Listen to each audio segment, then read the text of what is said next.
কিভাবে নামাজে মনোযোগ বৃদ্ধি করব? কবর জিয়ারতে কি দুরূদ পড়া এবং আল্লাহর প্রশংসা করে শুরু করব? কারো কাছ থেকে টাকা ধার নিয়ে ব্যবসা করে মাসে মোট যত টাকা ব্যবসা হবে তার 20% লাভ দিলে এটি কি সুদের মতো হবে? কোরআন হিফজ করার সহজ পদ্ধতি কি? 4 রাকাত সুন্নতের সাথে একসাথে পড়ার নিয়ম কিভাবে? যে 4 রাকাত সুন্নত একসাথে পড়ার নিয়ম মানে হলো আপনি 4 রাকাত সুন্নত আপনি একসাথে তো পড়বেন, অতএব 2 রাকাত পড়ে ঠিক একই সিস্টেমে আপনি 4 রাকাত ফরজ অথবা 3 রাকাত ফরজ আপনি যেভাবে পড়েন ঠিক এভাবে আপনি পড়বেন। তবে শেষের 2 রাকাতে সূরা মেলানো এটি আহনাফদের মতে ওয়াজিব, অন্যান্যরা মনে করেন তারা সুন্নাহ, অতএব সূরা না মিলালেও চলবে। অন্যরা মনে করেন কিন্তু আহনাফ মনে করেন যে না এটা ওয়াজিব, অতএব শেষের 2 রাকাতে আপনি সূরা মিলিয়ে পড়বেন, এটি আপনার জন্য উত্তম। অর্থাৎ আপনি সূরা মিলিয়ে আপনি 4 রাকাতে সূরা মিলিয়ে আপনি পড়বেন ইনশাআল্লাহ। মধ্যখানে আপনি ওই যে 2 রাকাত পড়ে আপনি আত্তাহিয়াতটা পড়ে নেবেন ইনশাআল্লাহ। কবর জিয়ারতে কি দুরূদ পড়া এবং আল্লাহর প্রশংসা করে শুরু করব, যেমন দোয়া আমরা করি না? কবর জিয়ারতের ব্যাপারটা তো আমরা জানি, রাসূল ইসলাম বলেছেন আমরা কবর যখন জিয়ারত করব তখন আমরা কেবল সেখানে সালাম প্রদান করব, আসসালামু আলাইকুম আহলা দিয়ারি কওমিন মুসলিমিন ওয়া ইন্না ইনশাআল্লাহু বিকুম লাহিকুন। অথবা বিভিন্নভাবে দোয়াটি এসছে, আপনারা কবর জিয়ারতে এই সালামটি প্রদান করবেন। এরপরে সেখানে আমরা কিবলামুখী হয়ে কবরবাসীদের জন্য দোয়া করাটা জায়েজ আছে। সেই দোয়ার মধ্যে এমনি তো দোয়ার মধ্যে এটিকেট আছে যে আপনি দোয়া কবুল হওয়ার জন্য আল্লাহর প্রশংসা করা, রাসূলের উপর দুরূদ পড়া, এগুলো করা যায়, এটা দোয়ার অনুষঙ্গ হিসেবে আপনি করবেন, কিন্তু কবর জিয়ারতের অনুষঙ্গ হিসেবে এটি আপনি করবেন না, কারণ এটি কবর জিয়ারতের অনুষঙ্গ নয়, বরং এটি দোয়ার অনুষঙ্গ হিসেবে আপনি এটি করতে পারেন ইনশাআল্লাহ। কারো কাছ থেকে টাকা ধার নিয়ে ব্যবসা করার পদ্ধতি কি?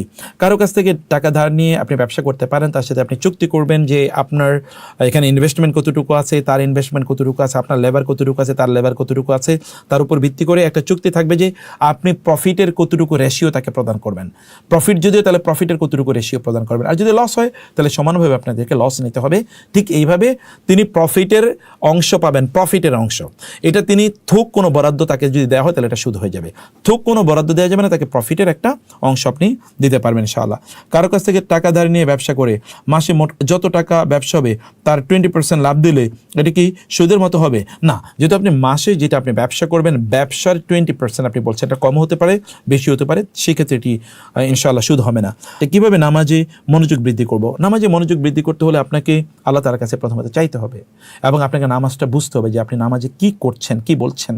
আপনি নামাজে যাওয়ার আগে আপনাকে মনোযোগ তৈরি করার জন্য কিছু কাজ করতে হবে। যেমন ধরুন আপনার যখন আজান হয় তখন সব কাজ বন্ধ করে আপনি নামাজে ছুটে যান, এবং আপনি নামাজে ছুটে যাওয়ার আগে আপনি সুন্দর করে ওযু করুন এবং সুন্দর জামা কাপড় আপনি পরুন, আর্লি একটু মসজিদে যান, মসজিদে ঢুকে 2 রাকাত সালাত আদায় করুন এবং ইমাম সাহেবের আগমনের আগ পর্যন্ত বা জামাতের আগ পর্যন্ত সেখানে বসে কোরআন তেলাওয়াত করুন বা তাসবিহ তাহলিল করুন বা আল্লাহ সুবহানাহু ওয়া তাআলা এর কাছে দোয়া করুন। খুবই ধীর স্থিরভাবে যেন আপনি সালাতটা শুরু করতে পারেন, এটি আপনি এই কাজগুলো আপনি করবেন। কোনো কাজ আপনি ফেলে রেখে যাবেন না, কাজটা আপনি শেষ করে আপনি যাবেন, অথবা কাজটাকে আপনি এমন না যে প্রচণ্ড তাড়াহুড়োর মধ্যে আপনি আছেন অথবা এসে বাকিটা আপনি করবেন, অথবা আপনি কাউকে বসিয়ে গিয়েছেন, কাউকে আপনি ওয়াদা দিয়েছেন যে এরপরে আপনি দেখা করবেন, এরকম কোনো পেন্ডিং ওয়ার্ক আপনি মাথায় রেখে তারপরে আপনি সলাতে যাবেন না। যতদূর সম্ভব কাজটা ফিনিশ করবেন, অথবা এভাবে আপনি কাজটা করার জন্য আপনি প্ল্যান নেন যে আপনার সলাতের আগে কোনো একটা অংশ আপনি শেষ করেছেন। নামাজে যখন যাবেন প্রয়োজনে মোবাইলটা বন্ধ করে যান, অথবা মোবাইলের ডেটা কমপক্ষে অফ করে যান, মানে সলাতে অথবা মোবাইলটা আপনি রেখে যান, যেন সালাত আপনার কোনো ডিস্ট্রাকশন তৈরি না হয় নামাজের মধ্যে। নামাজ যখন আপনি পড়বেন, নামাজের মধ্যে যখন আপনি আল্লাহু আকবার বলে ঢুকছেন, তার মানে হচ্ছে আল্লাহ সর্বমহান, সবচেয়ে মহান, সর্বশ্রেষ্ঠ। এই কথার উপর আপনি স্থির থাকুন, আল্লাহর কথা চিন্তা করুন। নামাজের মধ্যে তাসবিহ তাহলিল যেগুলো পড়েন এগুলো বোঝার চেষ্টা করুন, কোরআন যা তেলাওয়াত করছেন তা আপনি বোঝার চেষ্টা করুন, এবং আপনার নামাজের মধ্যে আপনার মনোযোগটা যেন একেবারে আপনার সেজদার স্থানের দিকে থাকে, অন্য কোনো দিকে যেন একেবারেই না যায়। আল্লাহ সুবহানাহু ওয়া তাআলা আপনাকে দেখছেন, এই অনুভূতি নিয়ে আপনি সালাত আদায় করুন এবং আপনি খুব ধীর স্থিরভাবে আপনি তাসবিহ তাহলিল করুন। আপনি যখন কোরআন তেলাওয়াত করছেন আপনি সিলেক্টিভ, আপনি খুব মানে কনসিয়াসলি আপনি সিলেক্ট করুন আপনি কোন সূরাটি পড়ছেন, কোন আয়াতটি পড়ছেন, ধীরে ধীরে তার তেলের সাথে এগুলো পড়ুন, অনুভব করে করে এগুলো পড়ুন, আপনার হৃদয়ে গিয়ে যেন এটা ধাক্কা লাগে, এইভাবে আপনি পড়ুন এবং সালাত শেষ করে পরে সেখানে বসে একটু তাসবিহ তাহলিল করুন। ব্যাস এগুলো যদি আপনি করেন তাহলে আপনার সালাতে মনোযোগ তৈরি হবে ইনশাআল্লাহ। জিকির করতে ইচ্ছা হয় কিন্তু জিকির করতে পারি না, এটি কেন হয়? কারণ অন্তর কঠিন হয়ে গেছে, এই কারণে। অতএব অন্তরকে নরম করার জন্য আপনাকে কোরআন তেলাওয়াত করতে হবে বা কোরআন তেলাওয়াত শুনুন। সবচেয়ে সুন্দর যে তেলাওয়াতগুলো আপনি বিভিন্ন জায়গায় পাবেন, ইমাম সাহেবের যে জায়গায় সবচেয়ে সুন্দর করে ইমাম সাহেব তেলাওয়াত করেন এরকম জায়গায় যান, তার পেছনে নামাজ আদায় করুন, অথবা সোশ্যাল ইউটিউবে খুবই সুন্দর তেলাওয়াত আছে, সেই তেলাওয়াতগুলো আপনি বেশি বেশি শোনার চেষ্টা করুন ইনশাআল্লাহ। তাহলে অন্তরের জং দূর হয়ে যাবে ইনশাআল্লাহ। আমরা এখানে সবাই প্রত্যেকে নামাজের পর যেভাবে তসবিহ পড়ি পাঠ করি, তাহলে 19 বার বিসমিল্লাহ, 21 বার ইয়া রহমান ইয়া রাহিম, 33 বার সুবহানাল্লাহ, 33 বার আলহামদুলিল্লাহ, 34 বার আল্লাহু আকবার। আমার কাছে প্রশ্ন হচ্ছে, আগে যে বিসমিল্লাহ, ইয়া রহমান ইয়া রাহিম এগুলো পড়া হয়, এগুলো কোনো ফজিলত আছে নাকি? নিয়ম করে এভাবে পড়ানোর কারণে বেদাত হবে?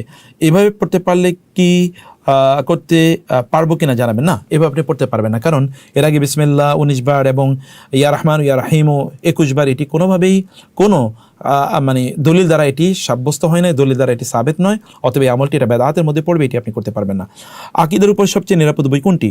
আপনি আসলে কোন বিষয়ে আপনি বইটি জানতে চান সেটি হচ্ছে এখানে বিষয়। আমরা বলবো ইবনে তাইমিয়া রাহিমাহুল্লাহ তার আল আকীদাতুল ওয়াসিতিয়্যাহ, এটি আপনি পড়তে পারেন। মুহাম্মদ বিন আব্দুল ওয়াহাব রাহিমাহুল্লাহ এর কিতাবুত তাওহীদ, এটি আপনি পড়তে পারেন। আবু আমিনা বেলাল ফিলিপসের দ্য ফান্ডামেন্টালস অফ ইসলামিক তাওহীদ, এই বইটি আপনি পড়তে পারেন। এছাড়া ধরুন আপনি শেখ সালেহ বিন আল উসাইমিন রাহিমাহুল্লাহ তার বই আছে তাওহীদের উপর, ও আল উসুলুস সালাসা, 3 মূলনীতি, ইত্তকার, এই জাতীয় বইগুলো আপনি পড়ার জন্য আমরা আপনাকে নাসিহা করব। এবং শেখ সালেহ আল ফাউজানের বই আছে, সেই বইটি আপনি পড়ে নিতে পারেন ইনশাআল্লাহ। কোরআন হিফজ করার সহজ পদ্ধতি কি? কোরআন হিফজ করার সহজ পদ্ধতি হচ্ছে আল্লাহ তাআলার কাছে প্রথমত চাইতে হবে। 2 নম্বর হচ্ছে কোরআন আল ফজরি, ইন্না কোরআন আল ফজরি কানা মাশহুদা, সকালবেলা ভোরে ফজরের আগে অথবা ফজরের পরের এই সময়টি আপনি কোরআন তেলাওয়াত করুন। এবং 2 নম্বর হচ্ছে প্রত্যেক নামাজের পর কোরআন তেলাওয়াত করুন, হিফজ করুন। প্রত্যেক নামাজের পর 10, 15, 20, 30 মিনিট কোরআন তেলাওয়াত করুন ইনশাআল্লাহ। তাহলে একটা হলো কি আমরা বললাম ফজরের আগে ভোর রাতে অথবা ফজরের পরে আপনি কোরআন তেলাওয়াত করুন, এবং প্রত্যেক নামাজের পর কিছুক্ষণ আপনি আধা ঘন্টা করে কোরআন হিফজ করুন, তাহলে আপনি দ্রুত কোরআন হিফজ করতে পারবেন। এছাড়া তো আরও টেকনিক আছে, এই ইস্যুতে আমাদের লেকচারও আছে ইউটিউবে, আপনারা সেটা দেখে নিতে পারেন ইনশাআল্লাহ। ভিতির সালাতের আদায়ের পদ্ধতি কি? এটি আমরা আগেও বলেছি, 4টি পদ্ধতি আছে। আপনি একসাথে 3 রাকাত পড়তে পারেন, অথবা ধরুন 2 রাকাত পড়ে আপনি বসে আপনি সালাম ফিরিয়ে তারপরে আরও 1 রাকাত আলাদা করে পড়তে পারেন, অথবা 2 রাকাত পড়ে আপনি তারপরে তাহিয়াত শেষ করে তারপরে উঠে আরও 1 রাকাত পড়তে পারেন, অথবা 1 রাকাত পড়তে পারেন। 4 ভাবে আপনি পড়ে নিতে পারেন ইনশাআল্লাহ। আমি বুঝি না কীভাবে শ্বশুর এবং শাশুড়িকে খুশি রাখবো, আর আমি আমার বোন আমরা সারাটা দিন এই চেষ্টাই করতে থাকি। মাঝে মাঝে মনে হয় সব করা বাদ দেই, আসলে করবোটা কি? আমাদের উপর কতটুকু দায়িত্ব বর্তায়? আপনি আপনার কোনো এক হালাকে বলেছিলেন, ওই মাই তো উত্তম মা, যে মায়ের সন্তানরা তার দাদার পরিবারের মানুষদের সম্মান করে এবং ভালো আচরণ করে। আমি তাই শিক্ষা দিচ্ছি আর আমাদের সন্তানদের, কিন্তু আমি নিজে মাজলুম। বোন, আপনার জন্য আমরা একদিকে আল্লাহর কাছে আপনার জন্য দোয়া করি, আল্লাহ সুবহানাহু ওয়া তাআলা আপনার হিম্মত বাড়িয়ে দিন, আপনার তৌফিক বাড়িয়ে দিন, আপনার সবর ধৈর্য ধারণ করা তৌফিক আপনাকে আল্লাহ তাআলা অনেক প্রদান করুন। এবং সত্যি আপনি সত্যি ভালো কাজ করছেন। আপনার সন্তানরা শিখুক দাদা দাদিকে কীভাবে সম্মান করতে হয়, তাইলে ওরাও ওদের সন্তানদেরকে শেখাবে যে তাদের দাদা দাদিকে কীভাবে সম্মান করবে, অর্থাৎ আপনাকে এবং আপনার স্বামীকে কীভাবে সম্মান করবে। কারণ ওরাও তো কোনো এক সময় বাবা মা হবে, তখন ওরাও ওদের দাদা দাদিকে, ওদের মানে সন্তানদের দাদা দাদিকে কীভাবে সম্মান করবে ওরা শিখবে, ওরা শেখাবে। অতএব আপনি একটা লেগাসি বা একটা ইতিহাস আপনি তৈরি করে যাচ্ছেন, আপনি একটা আদর্শ তৈরি করে যাচ্ছেন, এটা আপনি করে যাবেন। আর আপনি মাজলুম, বুঝতে পেরেছি, আপনি ধৈর্য ধারণ করুন বোন, ধৈর্য ধারণ করলে তো আল্লাহ সুবহানাহু ওয়া তাআলা আপনাকে পুরস্কার প্রদান করবেন। আপনি আল্লাহর কাছে পুরস্কার চান, এই দুনিয়া কত দিনের? নিশ্চয়ই বেশি দিনের না।